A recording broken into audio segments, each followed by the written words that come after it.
So you started off as an employee for quite a few years.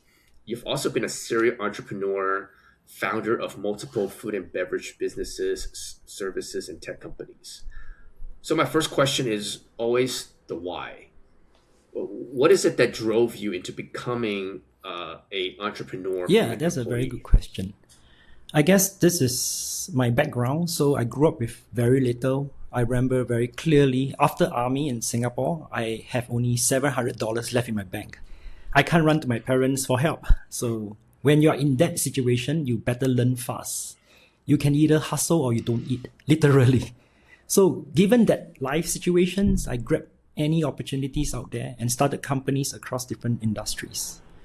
So that's why I can relate to business owners very well, because being an owner isn't theory, it's payroll, customers, staff, family pressures, and reputation. I didn't choose entrepreneurship because it's glamorous, honestly. I chosen it because it's the most honest path to build something from nothing. Would you say that it was that desperation that drove you to starting Yes, businesses? Because you started yes, off you're with right. very little. So I work and get very little, or I can find a way to break through, and I grab whatever opportunities out there. So, for example, the construction business that I was involved in is my friend's business, my friend's father's business. And there was this regulatory shift that they needed certain requirement for certain scanning. So I joined the company and become the head honcho in a way. I run the whole group for them. I broke even within 2 years. But because I approach things differently, I'm very hungry at that point. So I don't mind doing cold calling, going deep into the trenches, climbing roofs and things like that. So my clients like me for who I am. I really deliver values to them. Yeah.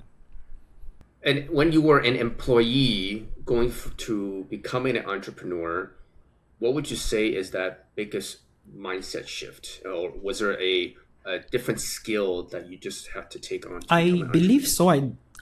so. I think not everyone can be an entrepreneur, unfortunately. I think for me, because I got nothing to fall back on, so I need to find a way to evolve, to change to a entrepreneur. Yeah. So I think you need to have the Jack Ma spirit. You must be able to sell a dream to your team to be able to follow the path that you want to achieve the goals that you need.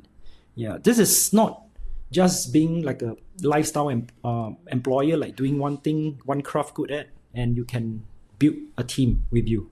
Yeah, so that's something that I think now is much more easier, right? With all the resources you can learn from Mark Cuban and the great entrepreneurs out there.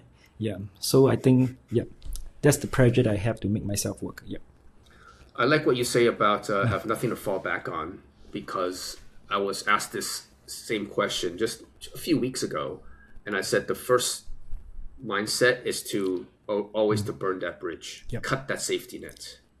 That's the biggest shift you need in becoming an entrepreneur. But having said that, because I just play a little bit of a devil's advocate, right? Which is because you grew up with so little and you started out with so little that gave you the drive to start a business.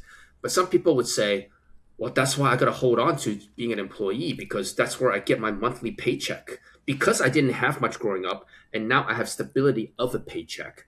Shouldn't I just continue with that over starting something on my own and not getting a paycheck I at the think end of that's the a month? very good question. I think it's about like a rich dad, poor dad thing, right? I mean, if you got a so-called poor dad, right, they will ask you to take the stable path forward.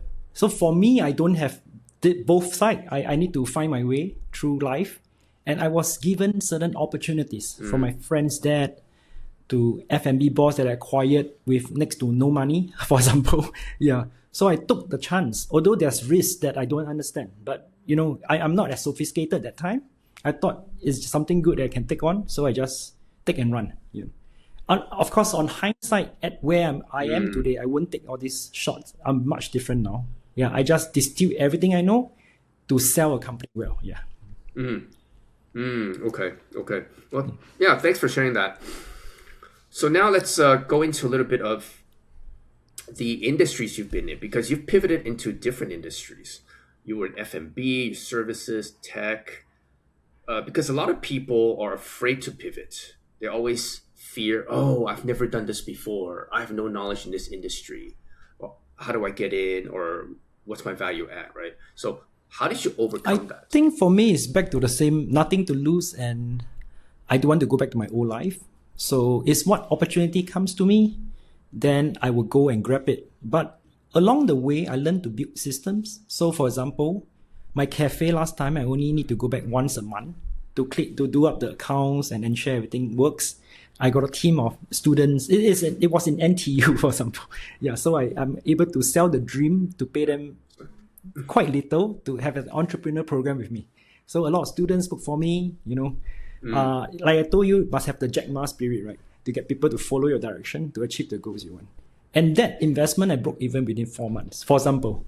Yeah. So after that, I got a construction business, I got an accounting firm, XYZ. So it's more like when I meet someone new and I saw there's a certain gap in the market and I thought I can get in and change because I'm quite good in business development. I'll go in and say, I'll bring you customers, you just deliver the work for me. Then I build systems, a flywheel effect for certain. I got a few business solutions company at that time. Yeah. So with that, I'm able to, nothing to fall back on and the huge desire to do better. Yeah. It sounds like the common thread then across the different industries you're in is, as you said, be hungry with nothing to fall back on. And then you also mentioned a couple of things, which is you're good at business development. You're good at getting customers. So would you say that is the link across these industries?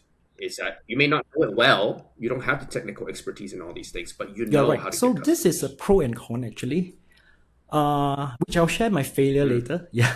So because I'm good at getting customers, I need to be good at finding the right partners to execute the project. Yeah. Which initial part of my life, I never put a lot of thought of it. I was like early 30s, late 20s. I only focus on what I'm good at, but I never look at the business holistically. That's where one point failed me, which I'll share later. Yeah. Okay. Yeah. Yeah, definitely. I will delve a bit into the failure later. So just on this point, right, which is you talk about the things that you do well, you know it, and then the things that you don't know well. So that's where you look for partners. Because, again, a lot of people always struggle. They feel that, well, I have to know everything. And then if I don't know it, then I can't start. But how do you then decide whether to go solo? For example, now I believe you're solo, whereas before you had partners. So how do you decide between kind of solo and finding partners? I think different sectors have different dynamics. I think for me, because of my failed partnership last time, it's harder for me to be willing to find a partner to do certain things. Although GA Capital, I do have a partner. He's more like a mentor, a senior guy who retired. He got many deals, so he brings the deal to the table. I execute for him.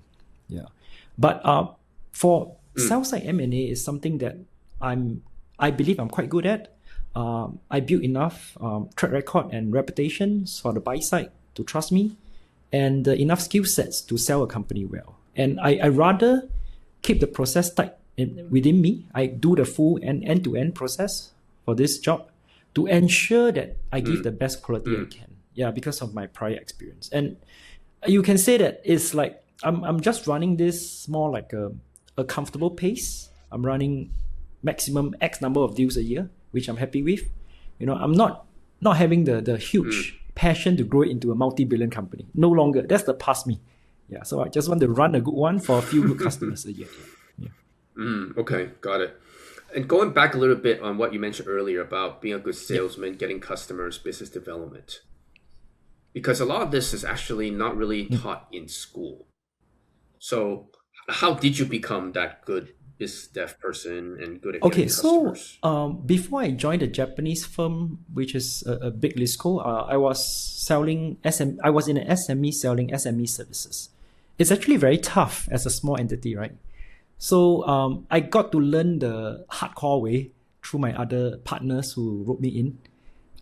Like a construction was a very eye-opening experience. If you're small, your team of 50, how do you compete with a team of 500, right? Reputation and certain desire to make things happen. Like I told you, I go above and beyond to clinch the project. I climb roofs, for example. I go into manholes. So client appreciate me as someone as a go-getter and really really wants to get the job done. So they trust me on that. So it's the action that speaks. So it drives by your desire to be successful, right? So I want to quote Mark Cuban, right? You need to work 24/7. If not, someone will kick your ass in a way. Yeah. So it's the drive and passion you have that translate to the work you bring to the table, and your clients can see it actually. Okay. So it's not like a specific closing skill or specific technique. And actually, that mindset makes me want to keep learning and improving. Of course, I learned like Jordan Belfort, straight line persuasion. I learned everything off the internet. Yeah, so I apply everything that's relevant. Then of course I try my best to sell better than my competitors. Yeah, there are many things, but yeah. Okay. Yeah.